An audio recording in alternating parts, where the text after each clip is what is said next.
Hi guys, welcome back to Rts Share Tea, where respiratory therapists live out loud. With me, your host Linda Fry, the Asthma Lady. Yes, welcome everybody. Welcome to anybody new. I'm super excited for today's episode because we have another guest co-host, and she is an RTpreneur. Yes, Miss Gina Hoots. I love your name, by the way. So yes. Thank you.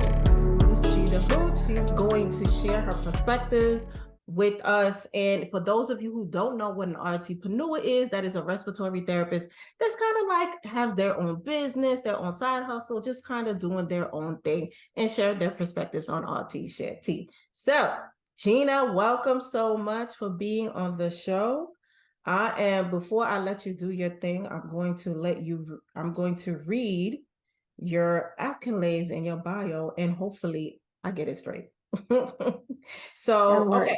Gina Hoots is a highly regarded, accomplished healthcare professional in Central Illinois with broad experience in the field of respiratory care. Her passions are relationship-based patient care and the promotion of high-quality, value-added respiratory care services.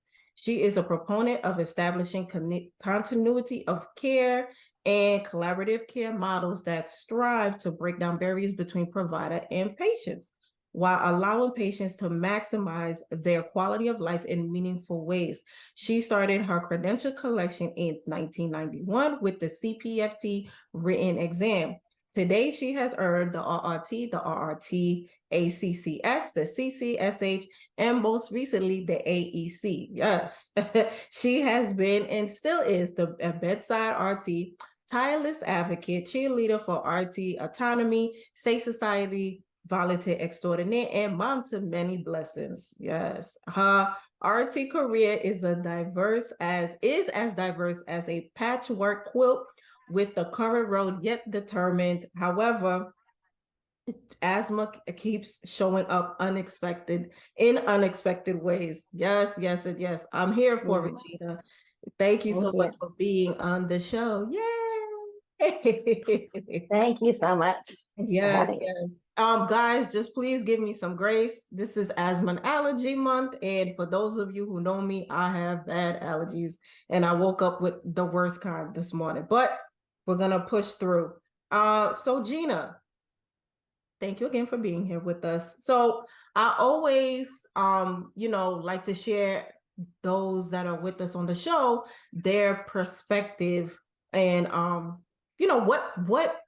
what made you get into the RT field? We all have a story. So let's hear yours. What is it? Mine's kind of a little boring, but it's built in to my brain. I knew I wanted to work in healthcare my whole life. I don't know why. But as I approached high school graduation and after, you get to mean teenager kinds of things, and being a doctor is less attainable, at that age.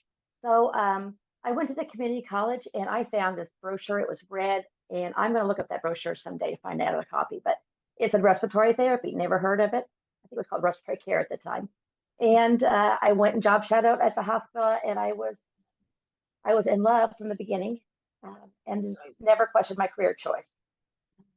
I found I'm a little ADHD, so the diversity of job for the day, the minute, the year has really been a godsend for my brain. Yes, yes, yes, yes, yes. So yes, I feel like the more people I speak to, I'm always waiting for that person to say like, oh yes, I wanted to be a respiratory therapist since I was a little girl or something like that. As far as I know, most people kind of fell into it by accident, or like I just saw a sign on a door and I was like, what's this? So that is so it's always good to just hear how everybody fell into it. We all fell right into it. So okay, with that being said, so what made you say, okay, now is the time? I've seen your, kind of followed your career, and I just saw all your leadership roles. So what made you want to take those roles, and how did you get into them, like leadership and then moving towards consulting? Well, quite honestly, I've kind of just been the leader that almost by default because I like to go to meetings. My mom was that way. I'm Right. that way. Goodness sakes, the 4-year-old here in the home, she has the same way. She has her little office, the whole 9 yards. So I've just been a meeting kind of person. I know that RTs need a voice at that table so badly, and Mhm. I wanted to save the world. So me and the team here in Decatur, we implemented RT protocols way back when that are still in existence today. Took lots of best practices. Had a great COPD team, and that's really where I've spent the last several Nice. years in the COPD world. But Joint Commission and doing all the things because I always want to do bigger and better. My top skill is futuristic, so I'm always out here. I don't Right. always know how to get there, and that's where my team helps me get along there. Um, uh, but yeah, always wanted to do bigger and better, and that voice at the table is so important. Somebody has to do it. Right. There Um, will be somebody speaking for you, and you might not like the voice at the table. right, right. I had some strong nurse leaders that really helped me along the way too. Okay. Okay. So that's good because I was gonna ask you like like who helped you along your journey because we often knows that may have like a mentor or someone that kind of pushed you or motivated you to Mm-hmm. be in that on that path. So So yes. I really had a very nice, stable nurse leadership team for quite a long time. So my Mhm. director, Robin Rising, she was the director of the Heart and Lung Institute. So naturally, being a PFT person, I went under her and did that. Without knowing it, the team had nominated me to be the first educator in a long time. The team had gone through a lot of decentralization back in the 90s. If you don't Okay. know what that is, they took all of the respiratory therapists away and made them be essentially nurse aides under the nursing Wow. team. They were disbanded and moved out, and they couldn't even talk to each other and have lunch together. And so Wow. they healed a lot over that time. So I was that leader that helped to try to heal that. In the same time, though, I also took on way too much for myself, and I'm learning now that we've got to have a balance of how much we do for the team and how much we expect the team to do for us. Right. Yes. Mhm. As a program director myself, I had to learn that too. You have to, Mhm. you can do your part, but the team as well. Once you Right, motivate them and give them the tools that they need, they have to absolutely. perform as well. And then you guys just kind of balance each other out. So yes, Right. that is the truth. I've got my strong medical director, Steve Arnold. He's been there my entire career, and he's always been very respiratory focused. As is my right hand man, Sarah Heiger. She's always been the voice of reason for me. So when I'm over the clouds, she brings me down to the ground. So No. having that strong team around you is good. Okay, okay. So now you did all the leadership roles because like I said, I Mhm. saw you have a long history of just different roles and once again leadership and stuff like that. So now what made you say, okay, I'm ready to kind of branch out on my own as a consultant and just making those type of decisions. What led you there? Oh, that's been quite a journey in the last year and a half. So, as a leader through COVID, I really was shining towards the beginning. We had a great leadership team. We had introduced my meetings every day. We were rocking and rolling, making all the choices. But at the same time, we'd also gone from an independent hospital to one that was affiliated with a health system. And so the Okay. decision making became out of our hands. And, Mhm. and I tried to work harder into the health system, but it wasn't to my strengths. Um, and the strengths that I had just were not valued as much anymore. So I had quite a burnout, and I took FMLA and I did the things, rested, and I've been a bedside RT in the for the last year, and I've really enjoyed that teaching patients, just getting back to my roots where it made me feel good. And so now, instead of having the hard jobs of a leader that you can never win, I now get the daily battles with the patient at the bedside where I do get to win quite often of the time. Who's Mhm. got mucus? That first productive cough when they say they haven't been able to cough up for weeks is for me, that's a Right. good day.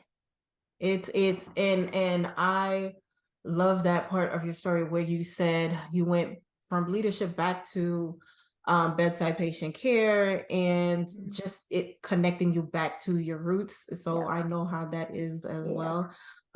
Just going back to why, like, what like to Mhm. even especially after burnout, which I have experienced myself, even prior to COVID. A lot of people in the respiratory field, definitely, I know, experienced burnout during that specific time. But as someone that works a lot myself, yes, I've experienced it several times in the career. And I do feel that going back to bedside patient care, even if it's just for just per diem or whatever, it does help reconnect you back to the profession, and just seeing patients go through their journey and helping them along the way. Yeah. Yeah, it's great. We got patients. The RTs just have no idea where's Gina at? Where's she at? Well, I'm usually at a bedside talking to a patient, and that's kind of culture shock to them. I wear Joe's T-shirt. The why is way more important than the how. We need to know why we're doing these things. Correct. I just keep beating these drums of my old self that can't give up the quality. I'm not giving in yet to be the old day hag. Sometimes I'm there, but I don't want to.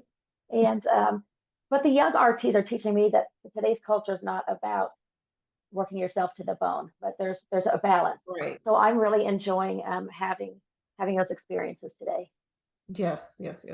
Totally agree. And so while we're on the topic of you finding, just your way, is how was it taking the exam? What made you want to become, an asthma education specialist and take the exam? Like, and how was it? I haven't taken it. Well, the test was very, very difficult. So I take a lot of tests just because I like it. I don't have test anxiety, and I find it a challenge, and it really validates that, yeah, I do know my stuff, and I'm a good RT. Even when you have some of that self-doubt or the imposter syndrome, no, I still got it. I can answer these questions, and I remember. But man, there's been a lot changed since 1995. I had no idea about smart therapy. So when I started my career, right, we were doing smart Theophylline, we were doing everything. End, though. That's Yeah, more recent for us in the US. But my husband, he was probably one of my patients back in the day when we did some of the timeline stuff, because he was a frequent asthma flyer back then, when I was a young RT. But so much has changed. And then I've got a husband who I've been taking care of his asthma for 13 years now, no ER visits in that time. And now I got one, probably the second one, also getting quite severe asthma. So we've been on the smart therapy bandwagon since I was studying for the test, and it's doing well. Last night, I'm like, have you taken your inhale? Yes, I have. Well, it kept on going. Gave him his inhaler, and he just went right to sleep. So that smart therapy is fabulous. Nice. So you said, because that exam, because people ask me about that exam all the time, and I'm like, well, I took it in 2010, and I knew, and that's why I said congrats when I saw that you took the exam and you passed it on the first attempt is amazing, because I know for a fact, I know a lot of people, and I mean doctors, nurses, PAs, respiratory therapists, who have taken that exam and did not pass on the first try. And so kudos to you. And I'm included in that. I took it back in 2010. I failed it the first time. I ran out of time. Like I was just taking too long to read those questions. And then I went to use the bathroom, and it was the end of my story. I was like, I just didn't like study for the exam, because I'm like, I'm a respiratory therapist. I got it. I was like, so number one, I'm a great test taker, so I don't have test anxiety, and I read pretty well. But I was still a long test. I was in there 2.5 hours, I think. It was long, even for me. The stamina. And then it also drew on every experience that I've had in all those 30 years. Patient education. It needed inpatient care. It needed outpatient care. It needed PFT. Most people I know that work aside me would not be able to answer those basic PFT questions. It wasn't that it was that hard, but I even had to write it down one time, going from 3 liters to 4 liters. What % change is that? We're used to for the computer doing that for us. Well, it's like, I might need a calculator. Like, I'm gonna have to bring out a calculator. It is crazy. I remember the questions on even program management, program evaluation. I didn't even know that stuff back then. Now I know it because of the role I had. The questions. Oh my goodness. I was just like, Intense. Part of this is I decided after my burnout, what can I do? I'm looking around what's going on these days, and health coach really kept popping up. So I think I want to be a health coach. I think I can do a good job with that. Right. And I haven't really gone very far with that other than making some profiles, but the patients that we take care of often can't pay for this kind of therapy that I want to provide. And so we need to go with the communities like you are and work on that low cost asthma education for the world. At the same time, we know we go out there with our table and our asthma supplies, the community won't show up either. So partnering with people is very important. So I appreciate you and your guide. Your guide is around here somewhere, probably up there above me. Oh, yes, Gina, I appreciate you. You are such a supporter of I support everybody. But yeah, there's a handbook up there for me to read one of these days on how to get that asthma going to my community. If you didn't know, way back when in my early career, so this is late 90s, there was an asthma coalition here in Decatur. We've got a very high asthma burden, and that fell apart over the years. But yeah, I've been doing asthma for as long as I can remember. Love it. And love that we have all the asthma tools today to take care of that. We didn't have Advair. Advair changed the game for everybody. Right. We didn't have that when I started. Still a lot of work to do. Like you said, with all the medications out there and what we know today, still a lot of work to do. So the demand is. You presented your asthma story one day. Sorry, I talked over you, sir. I'm very bad at talking over, so I'll try to watch that. But you just triggered my memory about your asthma story with your mom and grandma that you talk about. That happened to be the only thing I saw that morning in that entire program when you did it way back. And then I had my own asthma woman who was pregnant and she was on a ventilator. I've never seen anybody so bad. You couldn't take her PEEP off for a second. You couldn't touch her. And she did survive and she lived and it was discharged from the hospital. And I don't know how that was done, but I keep having my brain woken up.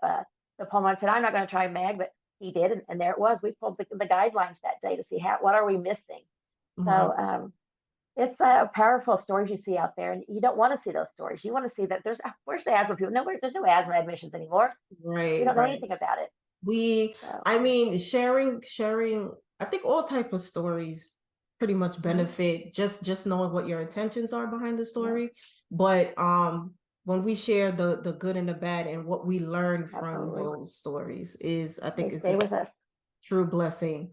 And so you started to talk about the barriers, I think your aha moments, and that's the next question. So what would be your advice for anybody that wants to do the same thing, like that just wants to move into an area of consulting? And what were if any, what barriers did you have along your journey or in leadership?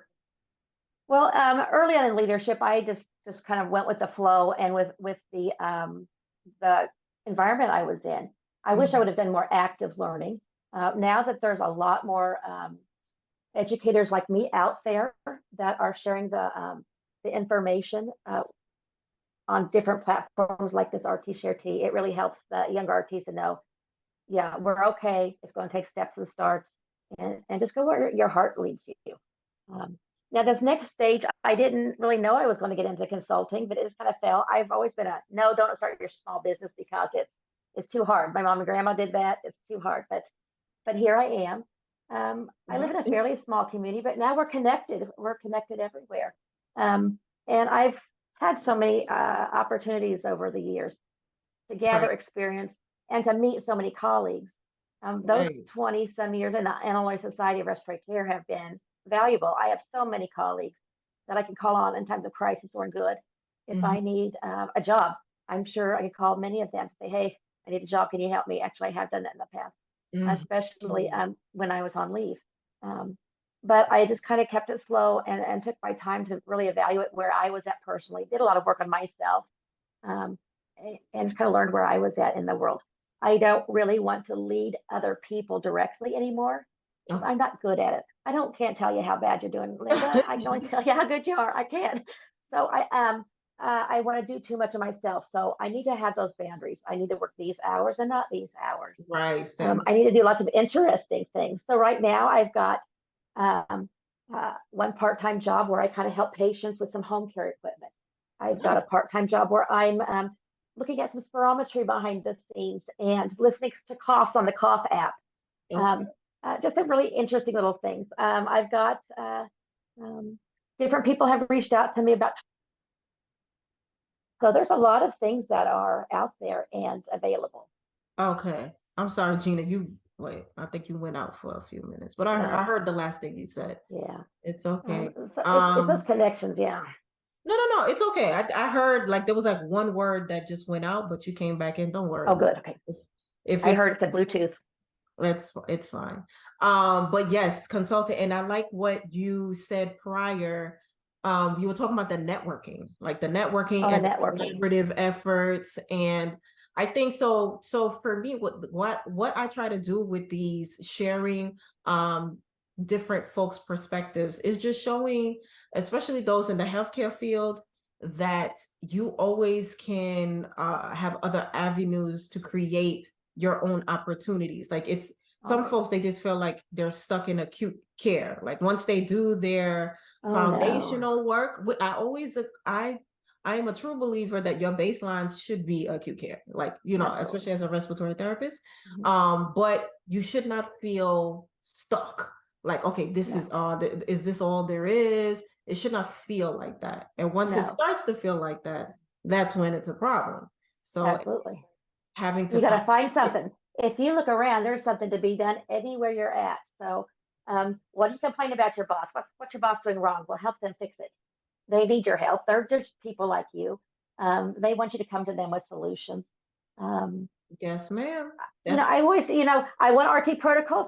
Everybody kept saying the doctors are going to be saying, no, no, no. Well, the RTs were always my biggest barrier because if I implemented protocols, then I'm going to do away with all their work. Well, no, it's just we're not giving nebs. Now we're giving education instead of nebs or inhalers and teaching them before they go home how to use their inhalers. okay. So that's really my philosophy, and I'm not changed. I want people to be empowered with their own self-management. I want RTs to work at the top of their pay grade. But we got to take care of each other, though. We can't just Right, do right. some things and not the other. Documentation is I important. I totally agree. And I think so even the whole mission behind the RT Share Tea podcast is really just that, just pumping the positive vibes of support, just supporting one Absolutely. another, and just pumping out that positivity. You know, folks who are just doing unique things and just showing people the different things that we do. We're in Mhm. like a bunch of settings. We're in a lot of settings, and respiratory looks different in each state to me. Like I just hearing someone talk about getting on a plane, like a like an air getting in a plane to transport a patient as a respiratory therapist from one hospital to another. I that's just crazy to me. That's bizarre to have to think of that But as I've had, yeah. But I've had my colleague on the Illinois Society for Respiratory Board. Curtis Kretschmer has been a flight therapist for many years, so I I have an exposure in my network. So I guess I hang out on LinkedIn a lot, where there's more RT nerds like us there, and less on Facebook. I try to expose myself to many people. I s- Um, I love it. I love it. It just blows my mind just how many. And then remember that football player who oh had my gosh, went yes, into cardiac arrest earlier this year had no idea. after getting tackled. I mean after a tackle, and Mhm. just knowing that respiratory therapist was on the field, and Yeah. even me, I was just like, oh Mhm. yeah, that does make sense for a respiratory therapist to be Sure, on the team, because yeah, you know, who's gonna do absolutely. PR and all this stuff. So we are everywhere, you know what I'm saying, Mhm. pretty much. And Yeah. now, especially with COVID, you sprinkle COVID on top of all of these chronic diseases, it's like the demand is even higher because we don't know what Mhm. these lungs look like yet. You know, we're Right. still in the, you know, even though they're saying it's over, we're still just Oh now, no. you know, we still have to see what these Right. lungs are going to look like after long COVID and everything else, you know? Right. Lots Oh, of things. And then on top of that, you've got the staffing issues in the hospital. So all of oh, your normal staff is gone and it's been replaced either with new staff, new grads, or travelers. oh, And those people need your support too. Your patients need your support. Oh, Even if it's not your job, please make it your job, make it your business, because somebody might really need you. And it doesn't take that much out of your day to say, hey, I can help you with this. Because mhm. it's kind of a scary place right now in the wards. It, I mean, but what I like to say is We're helping. we are in demand. That's all I it is. love that. So I love that. if And being a the consultant, folks so say that again, I've not had, I have not had to go out and advertise myself as a consultant ever yet. Their jobs are coming to me now. I'm not making tons of money, but I'm learning the ropes and learning what I need to do. right. But yeah, I think this is a viable career option. When I went and did some stuff with the Board of Registered Polysom Techs, they introduced, I became part of their group, and it was just so wonderful to see some other people and how much like they are to respiratory networking and Yes. having some great times. Gina, keep And dancing with you in creating. New Orleans. You're doing great things. I just see what you're doing on LinkedIn. For those who don't know, we're kind of like each other's girl crush, you know, in the network of in Yes, each other's social media networks.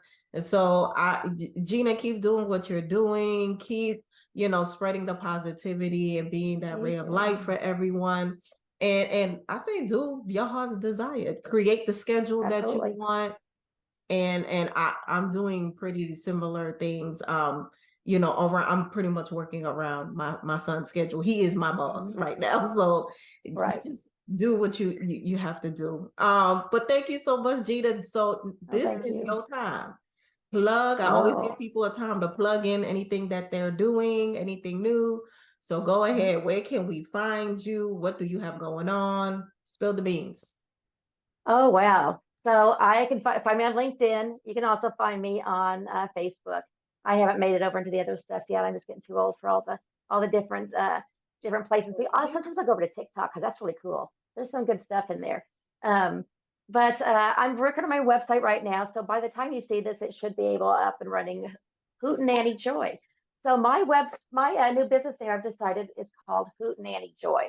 I love Um, that name, by the way. so I've only been a Hoots for 13 years. I love And, it. all the owl things are kind of crazy. And his aunts never liked that name, I think. But I kind of embraced it. And then we started having a family Hoot and Nanny every year. And That's last year I was so down and depressed, but we nice. had this gorgeous lake house. And his family Nice. just came and just, gave me that big hug and let me heal for a few days. Those Hoot Nannies really speak to me. And it could be a small one, a large one, but it really fits my mood. So Hoot Nanny Joy is the name of my business, and I really would like to take care of COPD patients. Have somebody, have a team of them where I call them up, say, hey, how are you doing today? Do you need anything? It could be asthma families, could be all kinds of different things. But I want to take care of some people. But I need to take care of myself and my family too. And I've given away that money for so many years, and I need to find a way to support us I hear as you. well. I totally hear you loud and clear. So, And so what we'll do is for your website, when you have the details, I guess when you're ready, you yeah, can share it with me. And if you want, I can add that to the yeah, description it may be live now. where people can find you. And you're also part of, we're both part of the Women of Respiratory. Yes, yeah. You could talk So more we've about got a that. Women of Respiratory Facebook group that's just been started by a couple of others that are some of my rock stars that I just love to watch out there. Mm-hmm. And there's not enough women in RT. Most of our leaders Mm-hmm. are men. If you look around, Yes. even though it's a highly women-filled profession, I have built my team to be half men. It's not my team anymore. It's in charge of man's in charge of it now. But we work together, and that women coming together is really important so that we can talk about challenges with Very. the women. We usually are less paid because we want more soft benefits. But today, money's money and it should be equal. Opportunities, That's a fact. speaker assignments. So, Yes. yeah. Yes. Yeah. Yes. Yes. And yes. Gina. So So I'm a I guess cheerleader for everybody. it just doesn't make sense. But yes, I agree with all of the above. And Gina, I guess we will be seeing each other in crossing paths because we know a lot of the same folk and in the same Absolutely. network. and I'm also in the Women of Respiratory Therapist group. So yeah, it's pretty cool. I'm excited to see where the profession will go, because I definitely do feel growth. I see it. And just seeing what both the AARC and the NBRC are doing. I'm excited. So we'll I guess, like we said, we're just gonna continue pushing forward with the positivity, and Yes. and on Rts Share Tea, we'll continue to spread the Absolutely. everyone's Positive messaging. yeah. I love respiratory. I have never failed me. It breaks my heart when somebody says they don't love respiratory. So I usually give them a few facts and say, there are some folks that are just not happy, and it makes me sad, because ultimately you can make the decisions that lead to your happiness. So it shouldn't be a quick one. If connected. you've got anybody like that, say they're protecting my license. You know what I'm saying? We're all out there. We're protecting each other's license. We're doing a great job. Gina, thank you so much for being here with us. I appreciate you so much. Thank you guys for being here with us. We are running out of time, but I just want to say, please remember that Rts Share Tea is hosting a vision board party. For those of you in the tri-state area, please remember to hit us up. I will have the link in the description below. And yes, it is June 10th. I'm trying to remember off the top of my head the date. And so yes, guys, thank you, Gina, once again. And guys, don't forget to only compete to invest in yourself, and to only compete with yesterday's version of you. Gina, don't go nowhere. All right, guys, see you next week.